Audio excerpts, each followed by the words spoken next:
Thank you, thank you. You clapped very reluctantly there, madam. Any reason? Just sick of clapping, too many acts. That's fine, God bless you, nice to meet you. So, yeah, you didn't really want to touch my hand there, did you? You touched my hand rather like the Queen might touch a tramp's cock. I have seen her do that, actually, and it is with some reticence. But thank you, God bless. I trust you're drinking. I trust everyone is drinking tonight. Good. Do we have any binge drinkers in tonight? Yeah. Good, thought so. You look like the right kind of crowd for that. I myself am a binge drinker. I think it's something we should be proud of. I think all the government kind of, policies to try and combat binge drinking are generally bullshit. Obviously, Boris Johnson's, banning the drinking on the buses and the tubes. Stupid, okay? But not quite as stupid as the Wetherspoon pub chain's solution to the binge drinking crisis. Have you heard about this? Yes, you have, haven't you, madam? Okay, this is absolutely true, okay? The Wetherspoon pub chain's solution to the binge drinking crisis is this. If you're in a Wetherspoon pub with children, you're only allowed to have 2 drinks.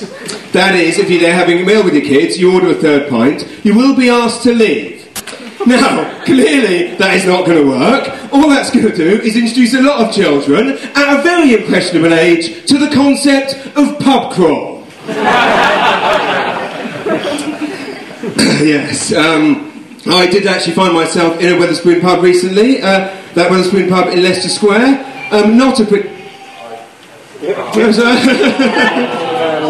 I'm sure it's very important, sir. Please go ahead and answer it. No? Okay, that's absolutely fine. It's Wetherspoon pub chain, the Wetherspoon pub in Leicester Square. It's absolutely true. I went in there. It was full of people wearing cowboy hats, not ironically. Okay, now, as far as I'm concerned, only 2 types of people wear cowboy hats: cowboys and cunts. And I did not see any horses tied up outside. I'm pretty happy. It's nice to be here. I actually just celebrated my 2nd wedding anniversary this weekend, ladies and gents. Thank you. Thank you.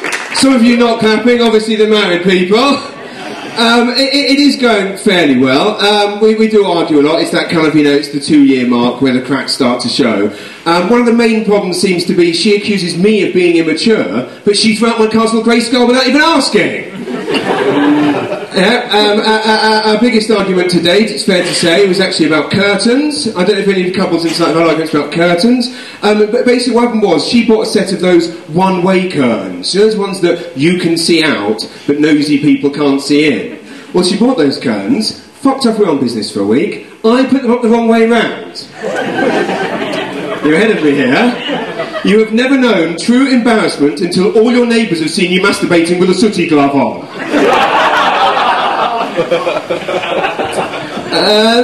That story tends to have interesting reactions, actually. I did a gig in Taunton a few weeks ago, and it kind of split the crowd. The young people were laughing, the mothers were looking slightly perturbed. And it was only after the gig, I went outside, I saw the previous show that afternoon had actually been the Sooty Show.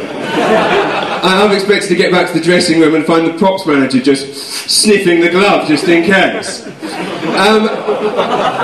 Sorry.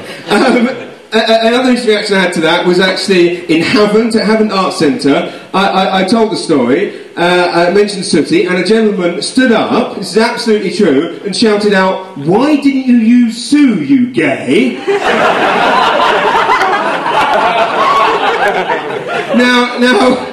Now, clearly, in Havant, it's okay to fuck a children's puppet, as long as you're not being a fucking puff about it. But in all seriousness, getting married was one of the best things I've ever done. Not the best. That was obviously going on the Nemesis at Alton Towers. Have you been on that? It's fucking amazing. In fact, it's actually not dissimilar to getting married in that it sucks every last bit of change out of your fucking pocket. But generally, it was a wonderful thing getting married. But my problem with it was actually having to go through the indignity of a stag do. Now.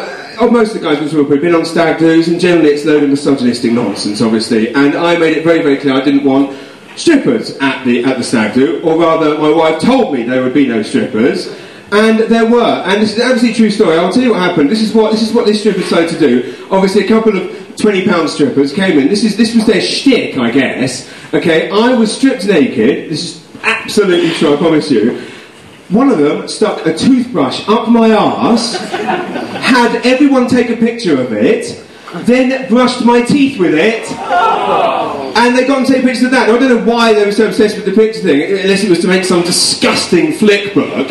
Okay, but of course the thing that disgusted me most about this was about a week or so later, when pondering what had gone on, I thought to myself, hang on, there's no fucking way she bought that toothbrush on the way to the show.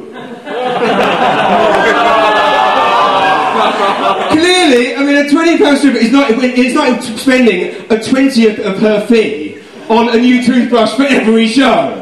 I was so disgusted by it, I felt I had to, on the wedding day when they actually said, you know, is there any reason why these two should not be wed? Part of me wanted to say, well, I do, I've essentially rimmed 5,000 men!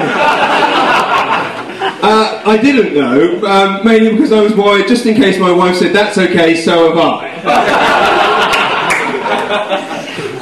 Before I leave you, I will tell you that, of course, it's a special time, 2 years being married, in that, of course, the subject of having children comes up. And, you know, it is something that I'm vaguely enthusiastic about, until I realise a simple fact. My wife is Canadian, and I am half Polish, half English. I'm not sure I really want to bring up a moose-fucking alcoholic plumber. Thanks very much, guys. You've been lovely. Have a lovely evening. Cheers.